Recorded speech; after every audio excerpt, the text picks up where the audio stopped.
this isn't about calling your parents bad people. Actually, it's the opposite. They worked hard, they did their best, and in their own way they loved you. So why did home never quite feel safe? Why did you always feel like you were calculating something before you even opened your mouth? That's the question I want to explore today. Not to point fingers, not to assign blame, but to finally make sense of reactions you've carried around for years without ever knowing where they came from. Here's something I've noticed when I think about this topic. The word that comes up for me isn't trauma, it's tension. Not the feeling that something went terribly wrong, more like the feeling that you always had to be careful. And if you never figured out where that came from, you probably just chalked it up to your personality. Picture this: something hard happened at school today. You walk through the front door and before you even think about what you need, you're already reading the room. Is the TV on or off? What's the energy coming from the kitchen? Is today a quiet day or a safe day? If the air feels heavy, you don't say anything, you just let it go. Whatever happened to you today doesn't matter anymore. And if that happened once, okay. But if that was just Tuesday? If that was just how it worked in your house? At some point, that becomes your default setting. You become the person who reads the room before they speak, who calculates whether it's even okay to have feelings right now. You might have told yourself you're just introverted, or shy, or low maintenance. But here's the thing: that might not be your personality at all. It might be something you learned, a survival strategy that got so practiced, it started to feel like you. And those two things? They're actually pretty different. In psychology and therapy circles, there's a term for this kind of dynamic: emotionally immature parenting. Now, before you close the tab, this doesn't mean your parents were monsters. It doesn't mean they didn't love you. What it describes is something quieter than that: a gap between how much they felt and how well they could hold space for what you felt. Their emotions were loud and present. Yours needed to wait. Why does that happen? Could be how they were raised, could be the weight of life, stress, survival, things that had nothing to do with you. It's not a verdict on who they are as people, it's just a description of a pattern. Now, a lot of people hear this and think, but my parents loved me, so my issues must come from somewhere else. I think both things can be true at the same time. The love was real, and the way it was expressed may have still left you confused, because a love and emotional safety, they don't always show up together. You can be deeply loved and still not feel secure. The size of someone's love and their emotional capacity, those aren't the same thing. And that distinction?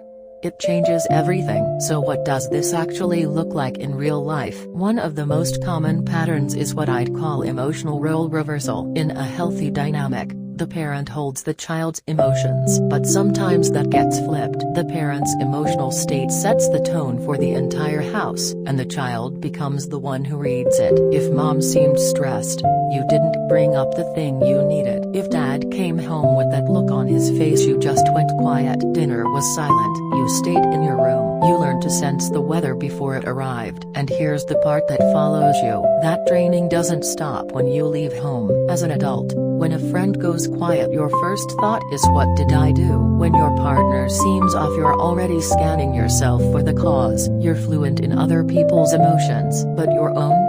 Those come second. If you never traced that back to where it started, you probably just called yourself sensitive. But wait, there's another layer to this. Some people didn't just learn to read the room. They learned that expressing feelings makes things worse. Maybe someone actually said that, "Why are you crying? You're so dramatic." Or maybe it was subtler. You opened up and instead of being heard, you got advice, or silence, or somehow, you ended up comforting them. Enough of those moments and your nervous system learns the lesson: sharing emotions friction. So you stop, not because you don't feel things, because somewhere along the way, you decided it wasn't worth the risk. And I want to be clear, this isn't the same as being introverted. Introversion is about energy. Solitude recharges you. This is different. This is, I'm fine alone, but the moment I get close to someone, something locks up. Those can look the same from the outside, but they come from completely different places. And then there's a third pattern, one that's harder to name: inconsistency. Warm one moment, cold the next. Proud of you today, disappointed tomorrow. No clear reason, no explanation, just shifting. When you grow up in that kind of unpredictability, You don't learn to chase praise. You learn to prevent disappointment. You become incredibly good at managing other people's moods, not because you want to but because stability felt like something you had to earn. For a lot of people, that never fully goes away. You stop trying to impress people, but you never stop bracing for the moment they pull back. Okay, I want to pause here for a second. Some of you are listening to this thinking, yeah, that's exactly it. Others might be thinking kind of, but not quite. Both are valid. Same environment, different people. The responses can look completely different. Some people come out of this and become fiercely independent. Others become hyper-aware of every emotional signal around them. There's no single template. And if someone in your life just popped into your head while you were listening, I'd gently say stay with yourself right now. This isn't a tool for diagnosing the people around you. It's a way of understanding your own wiring. Drop a comment if something resonated or if you're sitting with a question. Honestly, reading through other people's experiences in the comments, it has a way of making your own thoughts clearer. Now, how is this different from just being anxious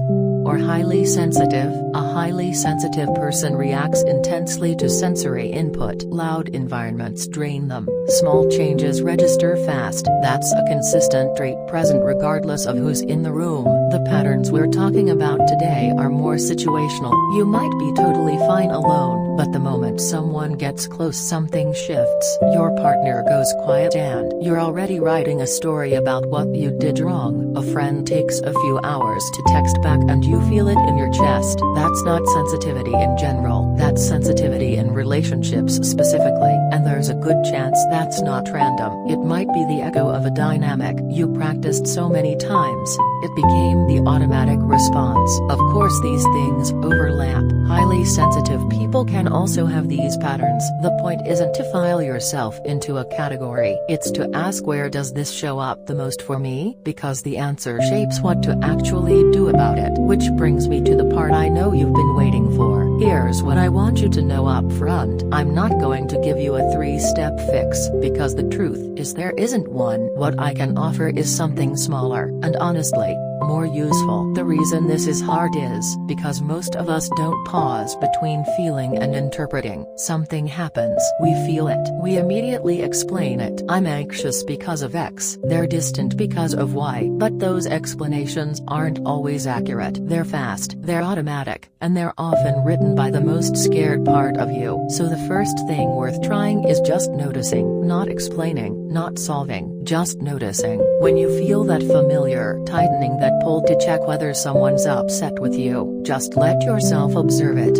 There it is. That's it. You don't have to chase it down. You don't have to fix it in that moment. But naming it, even silently, creates just enough space between the feeling and the reaction. And that space, that's where change actually starts. The second thing is learning to sit with not knowing. When someone goes quiet and your mind wants to immediately fill in the blank, it must be because of me. Try asking instead, can I actually confirm that? Sometimes you can. Ask, check in, but a lot of the time you can't know yet. And sitting in that uncertainty, it's uncomfortable, especially if your whole childhood was about reading the situation before it got worse. But here's what I've seen happen. The story you make up to fill the silence is almost always more painful than the truth. The third thing is this, and it's small, but it matters. Practice saying something real, not a deep confession, nothing heavy, just something true. Today was kind of rough. This feels a little awkward to me. I'm tired in a way I can't quite explain. The goal isn't to be vulnerable. The goal is to collect evidence.